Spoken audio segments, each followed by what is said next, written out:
Thân chào cả nhà, không nên xem chùa đâu đó. Nhớ đăng ký, like, comment để ủng hộ team nha. Cả nhà đều đang chờ em gái bèo đến 300 cân.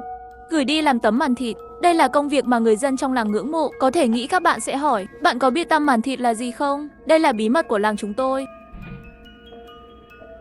Từ nhỏ mẹ tôi không cho tôi ăn thịt, mỗi ngày đều ép tôi tập thể dục rất nhiều. Lúc này tôi đang ngồi xổm ở giữa sân, cố gắng nâng 50 cân gỗ. Đúng giờ ăn, tôi phải làm thêm 500 cái nữa. Mẹ đang vào bếp nấu cho em gái đồ ăn đã no. Mỗi bữa ăn của em gái tôi có thể so sánh với một bữa ăn đầy đủ. Món trên trời, món dưới đất, miễn là nó giúp tăng cân, nó đã vào bụng con bé. Mà tôi chỉ có thể ăn chay uống nước sạch. Mặc dù là con trai, tôi không được thương yêu chút nào. Em gái nhỏ hơn 1m6, nhưng có hơn 200 cân, nằm trên giường như một con lợn mặc quần áo. Em gái vẫn chưa hài lòng cầm nồi, dùng đầu lưỡi đầy dầu liếm cái nồi sạch sẽ. Tôi nhìn trong sân, không thể không nuốt nước miếng. Nghe nói ăn chay trường ngửi thấy mùi dầu sẽ buồn nôn. Nhưng tại sao tôi lại tham lam như vậy? Rất vất vả làm xong động tác quy định. Tôi ăn 3 đến 5 miếng mấy lá rau đó, bận rộn vào nhà phục vụ em gái.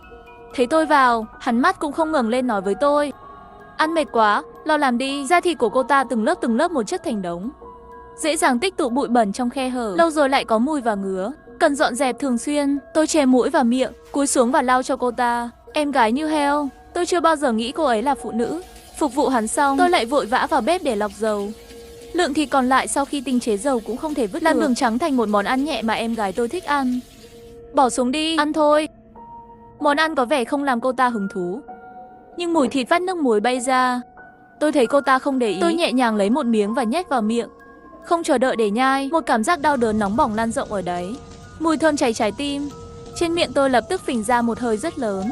Bong bóng, mẹ đang cầm một cây gậy lửa nóng, nhìn chằm chằm vào tôi. Nhớ, ai cho ngươi ăn đồ đỏ?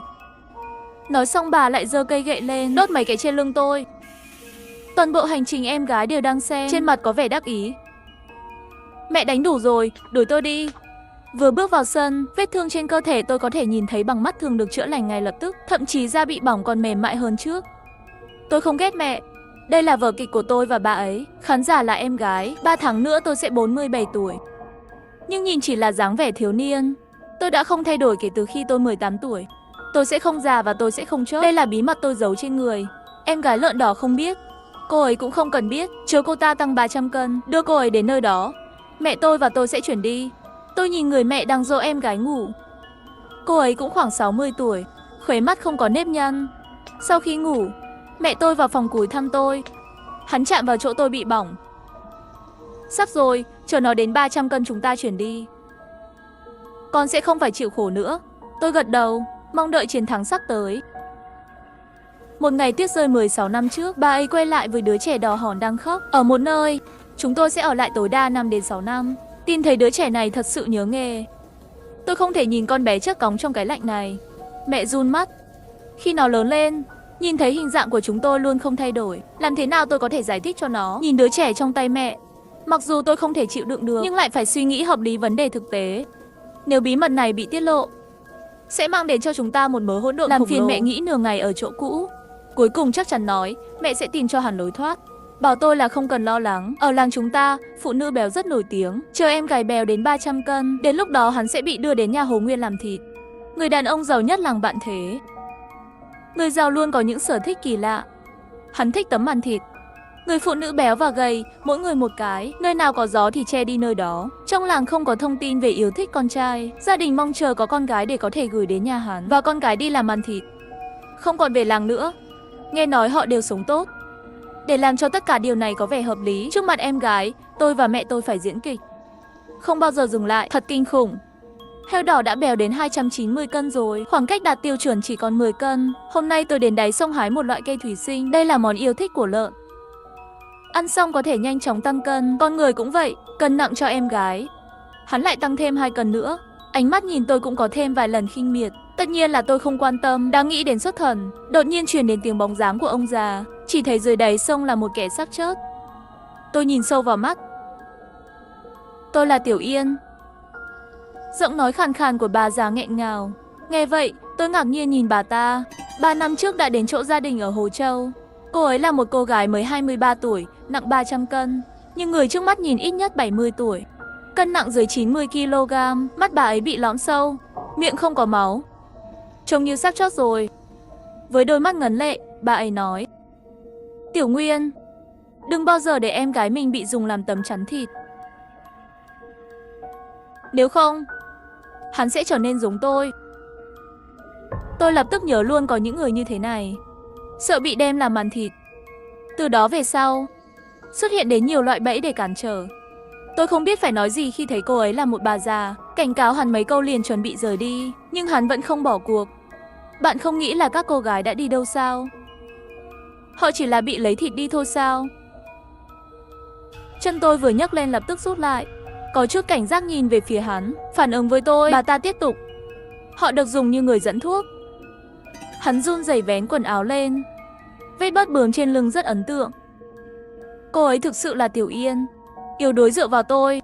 Âm thanh mờ nhạt yếu ớt.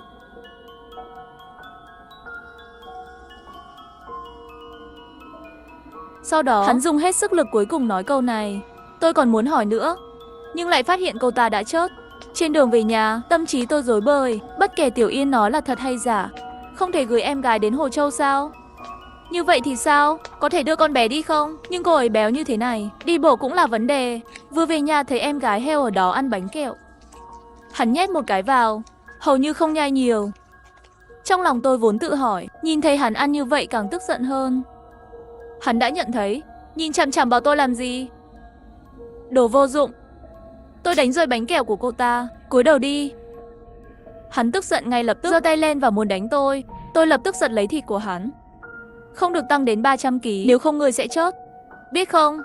Tấm màn thịt không phải là lấy thịt, mà là dẫn thuốc. Em gái giống như nghe được chuyện cười gì vậy. Cổ họng phát ra vài tiếng cười của heo.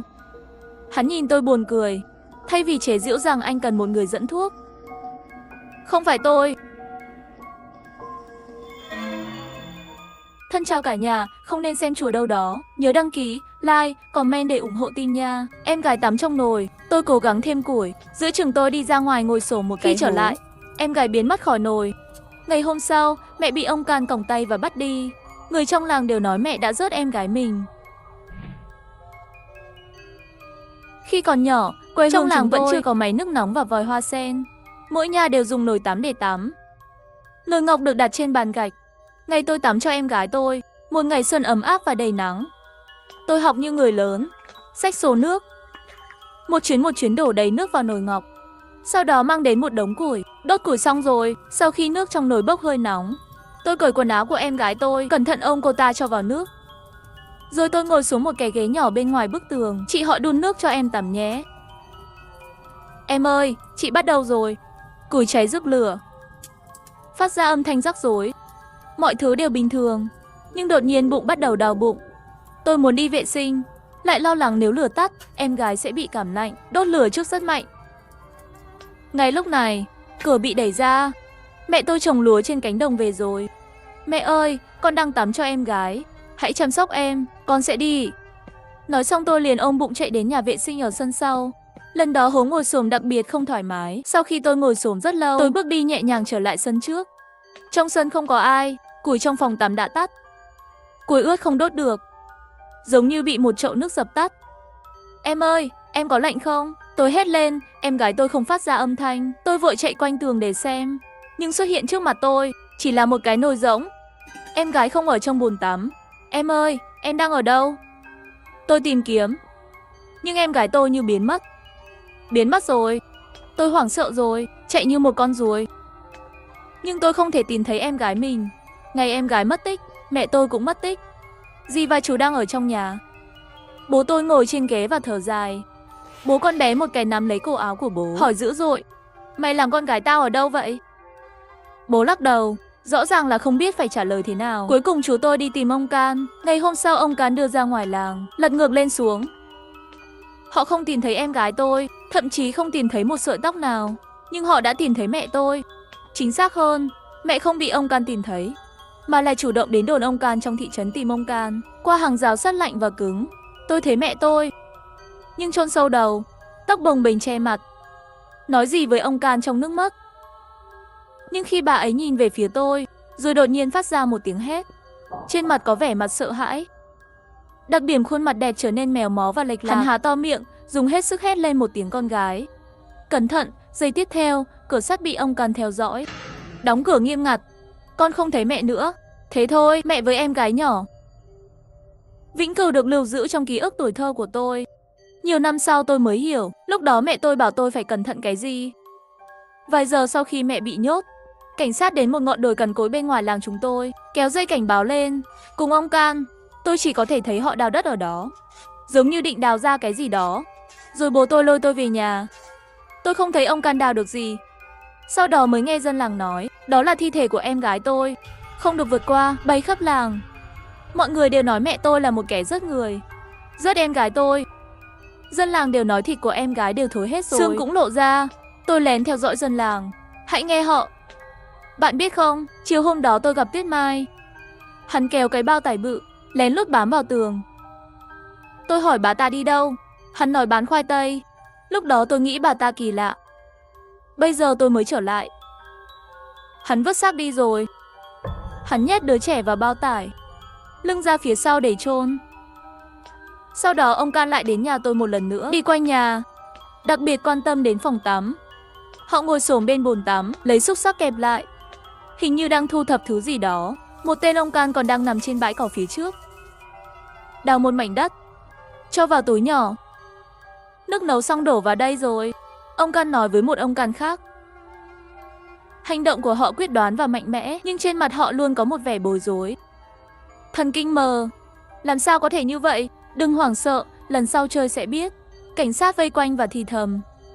Từng người một sắc mặt đều rất trắng. Tôi ngồi xuống ngoài cửa, túm cỏ đuôi chó, không hiểu nhìn họ. Đêm đó ở nhà chính, bố và chú đã cãi nhau. Tại sao bà ta lại rớt con tôi? Tại sao bà ta lại rớt tôi? Chú hét lên. Bàn và ghế bị đập vỡ. Tôi bị bố nhốt trong phòng. Qua khe cửa, tôi thấy bố đang quỳ gối, liên tục dập đầu với chú, máu trên trán. Giọng nói đầy thù hận như chất độc giòn tan. Tại sao bà ta lại rớt con tôi? Chẳng lẽ chỉ vì ta tổn thương hắn một lần, hắn sẽ rớt con tôi? Nghe xong rồi, bố đột nhiên ngẩng đầu lên, nắm lấy nắm đấm của chú tôi. Lần đầu tiên chống lại sự tấn công của đối phương. Những chi tiết này, tất cả đều là khi tôi nhớ lại sau này, vừa mới miễn cưỡng ghép lại với nhau. Lúc đó tôi buồn bã hỏi bà ngoại ngồi trên giường. Bà ơi, bà đã ở đâu vậy? Bà chỉ lặng lẽ nhìn chằm chằm tôi không nói chuyện. Đột nhiên hắn vô cùng nghiêm túc hỏi tôi. Chiều hôm đó con chơi gì vậy? Con đang tắm cho em gái. Rồi mẹ trở về, con đi. Sau đó mẹ và em gái đều biến mất. Vậy là mẹ làm mất em gái sao? Bà bóc mặt, giọng nói rất bình tĩnh nói, bà ngủ đây. Bà không biết. Sáng hôm sau trời vẫn chưa sáng, bố đóng cói rồi, nắm tay tôi đi. Hai chúng tôi lên xe buýt đi vào thị trấn, lại đổi xe từ thị trấn vào thành phố. 5 tuổi, tôi rời quê nhà, từ đó trở thành người thành phố. Thực ra sau này, mỗi khi tôi nhớ lại chuyện lúc 5 tuổi, tôi sẽ cảm thấy suy nghĩ cẩn thận, cảm thấy rất đáng sợ. Với tuổi tác, nỗi sợ này càng ngày càng mạnh. Vì vậy, qua sương mù dày đặc tôi thấy một cái đáng sợ. Phiên bản câu chuyện có thật.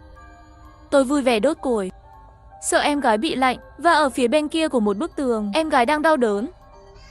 Em gái đang hét lên, gọi mẹ.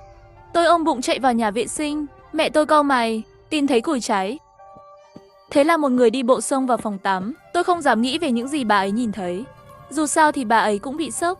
Chú tôi có tính cách nóng nảy, yêu thương con gái. Nếu như cảnh tượng này bị chú nhìn thấy, tôi nhất định sẽ bị chú tôi đánh chót. Vì vậy, mẹ liên tục đấu tranh, run rẩy nhặt cái nồi lên. Sau khi hoàn thành tất cả những điều này, sáng hôm sau, mẹ đến đồn ông Can trong thị trấn, chịu trách nhiệm cái chết của em gái đổ lên đầu mình. Hình ảnh trong đầu vỡ thành vô số mảnh. Tất cả những cú ngã chói tai đều đâm vào trái tim tôi. Tôi hét lên mất kiểm soát. Trong khuôn mặt mơ hồ, tôi cố gắng nhớ lại cảnh tượng đó. Qua hàng rào sắt lạnh và cứng, tôi thấy mẹ tôi. Mẹ há to miệng, dùng hết sức hét lên một tiếng con gái. Cẩn thận! Có gì đó không ổn. Con gái, cẩn thận! Mẹ bảo con cẩn thận. Cẩn thận cái gì? Cẩn thận ai? Còn có mẹ. Nhớ khuôn mặt đó, khuôn mặt biến dạng vì sợ hãi. Tôi chưa bao giờ thấy một khuôn mặt méo mó như vậy, ngay cả khi một người sắc chớt có lẽ cũng không sợ như vậy. Hắn sợ cái gì? Khi bà ấy nhìn về phía tôi, cái quái gì thế này? Chi tiết nhỏ nhưng quan trọng này làm cho tôi tưởng tượng ra phiên bản của câu chuyện này. Nếu mẹ thực sự muốn bảo vệ con và tự chịu trách nhiệm, khi bà ấy nhìn thấy tôi qua song sắt, tôi sẽ cố gắng giữ bình tĩnh để không làm cho ông Can nghi ngờ về việc tự nộp mình. Ba có thể có rất nhiều biểu cảm, nhưng không phải sợ hãi. Chắc chắn không phải là hét lên với tôi câu đó cẩn thận. Tại sao? Chắc là có gì đó sai rồi. Tôi đã bỏ qua điều gì đó quan trọng. Và tôi bắt đầu kể lại câu chuyện từ đầu.